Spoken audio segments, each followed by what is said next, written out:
So when you get to the end of the ribbon, you need to change the ribbon direction so that it winds on the opposite direction. And you do that by changing that lever. So just like that, and then change that, and it goes back the other way. So you can use the ribbon as many times as you want until it runs out of ink. Rolling.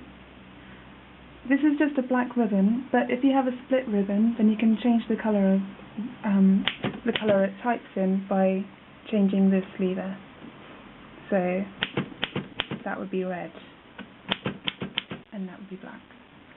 And then if you wanted it to type in no colour at all and just practice typing, then you could just push the lever down and move it to this one, and it doesn't let the ribbon go off.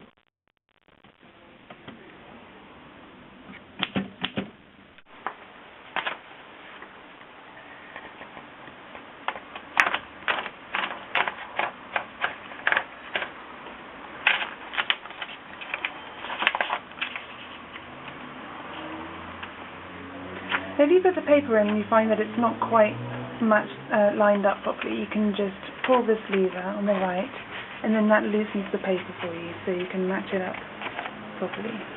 And then you just push that back. These two latches set the margins for the paper, so you can move it by pressing that down and moving it from side to side. But you shouldn't need to move it too often.